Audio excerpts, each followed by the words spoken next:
qui émerge de ce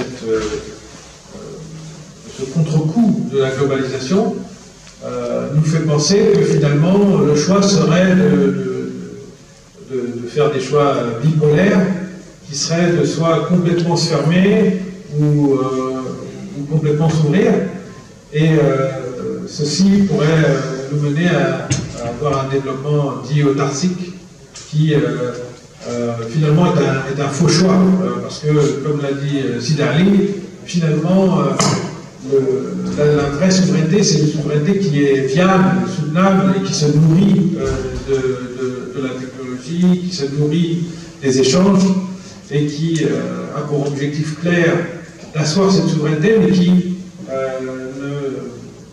ne s'emmure pas, ne se bulgarise pas, et qui donc assure une vision claire et des objectifs précis pour achever ces objectifs.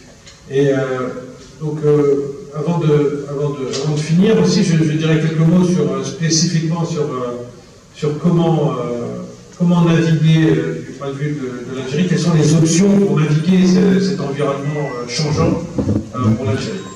Donc ça, c'est un peu le résumé de la présentation, mais je vais juste peut-être, je ne sais pas si c'est possible pour vous de voir cette carte, mais en gros, on est passé, avant les années 2000, d'une économie mondiale où les échanges avec l'Occident, avec les États-Unis, avec l'Europe, dominaient. Donc en bleu, la partie des pays, enfin, ce sont les pays qui échangeaient avec l'Occident, si vous voulez, majoritairement. Ça, c'est avant les années 2000. Et ensuite, après les années 2000, lorsque la Chine est rentrée dans l'OMC en 2001, après toutes ces années, la Chine maintenant domine en rouge, là, domine le commerce mondial sans aucune sans place qui semble possible pour un Occident qui s'est désindustrialisé. Donc on a vraiment basculé d'une globalisation dominée par l'Occident à une globalisation qui serait dominée par l'Orient, par la Chine notamment. Donc juste pour essayer de mettre en perspective mon propos, avant les années 2000, finalement, aussi avec un héritage colonial, finalement, on va revenir là-dessus, l'Occident, qui est un pôle de consommation qui reste encore très important, mais aussi un pôle de transformation. L'Occident dominait les chaînes de valeur avant les années 2000, donc il se servait des ressources brutes, des matières premières des pays du Sud, les transformait, les consommait une partie et revendait le reste à l'économie globale. Mais avec l'entrée de la Chine en 2001 et la transformation des chaînes de valeur globales, maintenant on est dans une configuration où la Chine est au centre du jeu. Elle importe, maintenant c'est le grand intermédiaire, la Chine, elle importe notamment des pays d'Afrique, d'Amérique latine, des produits bruts. Elle les transforme, les taxe et les revend à l'Occident, qui reste un partenaire important parce que c'est un pôle de consommation important, mais la transformation maintenant s'opère simplement en Chine. Donc les pays le reste des pays du Sud, hors les pays qui sont liés à la Chine, notamment comme le Vietnam, ou la Thaïlande, bien d'autres qui sont autour de la Chine, le reste, finalement, tire leur profit de l'importation de produits bruts sans les transformer suffisamment pour bénéficier de cette chaîne de valeur. Donc ça c'est bien connu, mais l'objet de la présentation aujourd'hui, c'est d'essayer de se projeter maintenant qu'on est dans cette nouvelle globalisation, dominée par l'Orient, par la Chine. Qu'est-ce que ça fait? Ce retour de bâton, cet Occident qui essaie de revenir dans le match, si vous voulez, on peut essayer de façon prospective de se dire, mais quid du futur? Qu'est-ce qui va se passer? Parce que finalement, vous comprenez bien que la tension, elle est entre pôle de consommation qui reste encore important en Occident et pôle de production qui maintenant se concentre en Chine et dans les pays voisins.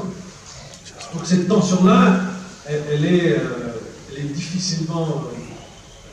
c'est une équation difficile à résoudre pour l'Occident parce que leur capacité, même si vous voulez, d'augmenter leur capacité électrique pour nourrir la révolution de l'intelligence artificielle est limitée, alors que la Chine arrive à produire beaucoup plus d'électricité. Donc l'Occident va essayer de revenir comme pôle de transformation en se découplant de la Chine finalement, même si l'Europe est en train d'hésiter à garder de forts échanges avec la Chine.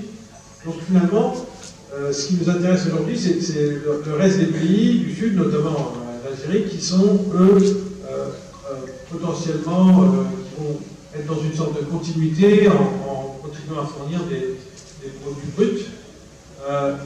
Mais effectivement, avec une Chine qui va un marché suffisamment important pour aussi devenir un pôle de consommation et être tout à fait autonome.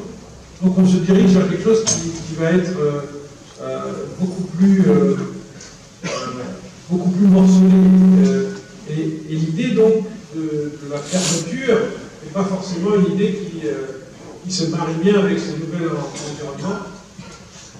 Mais pour essayer d'aller encore plus loin dans cette discussion sur cette nouvelle configuration des interactions entre les différents blocs, il est intéressant de regarder ce qui se passe sur les minerais critiques. Comme vous le savez, la Chine joue un rôle fondamental dans la transformation des minerais critiques, à tel point que plus de 80% de la transformation se fait en Chine, et notamment l'Occident se réveille avec des dépendances très importantes, notamment aussi dans le secteur de la défense. Et donc, essaye de mener des politiques industrielles pour se réapproprier cette transformation de ces minerais critiques, terres rares et autres, en faisant les yeux doux, par exemple, au Congo ou d'autres pays pour s'approvisionner en produits bruts, où la Chine a d'importantes. Mais il y a encore quelques petites poches aux Pays-Bas et les États-Unis essayent activement de refonder leur capacité de transformation. Mais ça, c'est vraiment l'exemple de ce que je vous montrais ici. Donc, on va se diriger vers quelque chose qui va essayer l'Occident va essayer de répliquer ce que la Chine a fait avec. Ça va être très difficile.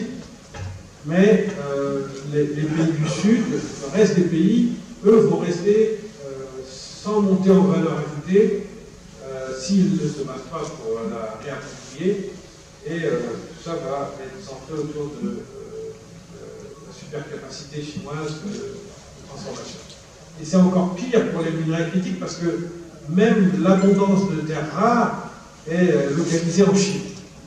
Donc, même les pays qui se pensaient essentiels, comme la République démocratique du Congo, sont des pays qui peuvent, du jour au lendemain, aussi se retrouver dans une situation où, finalement, on va les remplacer. Donc, tout ça pour dire que, finalement, on est passé d'une situation un peu post-coloniale où le commerce mondial est très vertical, avec un Occident dominant, qui utilisait ces matières premières, les transformait, avait cette capacité de transformation, mais fixait toujours le pôle de consommation, donc qui était le cœur, à la périphérie. L'Occident, dans la deuxième phase, après l'entrée de la Chine, est devenu toujours le cœur, parce que c'est le pôle de consommation ultime, mais la Chine, en devenant incontournable et même quasi-monopole sur la production, sur la transformation, est maintenant le maître du jeu, mais le reste des pays lui fournissent les matières premières brutes, sans grande transformation, et la réaction de l'Occident va partitionner l'économie globale, on le voit avec la guerre tarifaire, et les pôles de consommation que devient la Chine et que l'Occident reste importants vont essayer de transformer de plus en plus localement, et en reposant autant que faire se peut sur le reste des pays. Mais pour des pays comme l'Algérie, qui a, si vous voulez,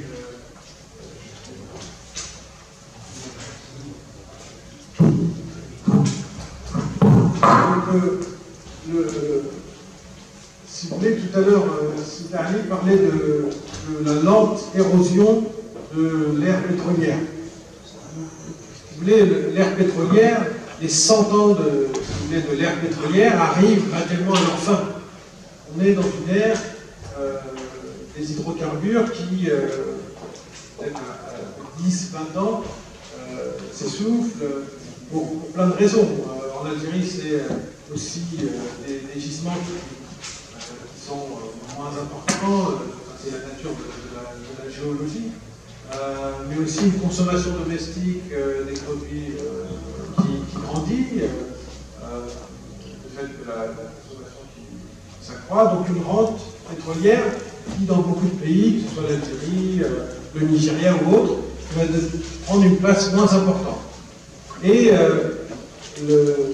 l'émergence de l'économie globale bascule, elle bascule dans l'intelligence artificielle, elle bascule dans la transition énergétique, et donc graduellement, les minerais critiques vont devenir des éléments essentiels aussi pour le secteur de la défense, de l'armement, et je sais que le monde dans lequel on vit est périlleux et la course à l'armement est lancée et s'accélère tous les jours, avec l'émergence des drones et donc l'importance de composants électroniques qui sont riches en terres rares et autres. Et donc, on rentre au fur et à mesure que l'ère pétrolière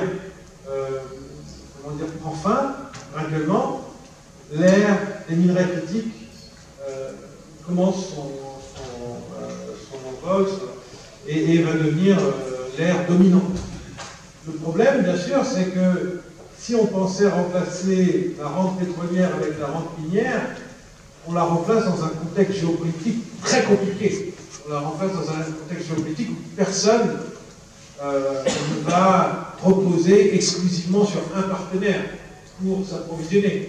On l'a vu dans le cadre des tensions entre la Russie et l'Europe. La dépendance à un seul partenaire n'est plus dans cette ère géopolitique la façon d'opérer. On va vouloir multiplier les partenaires, les diversifier.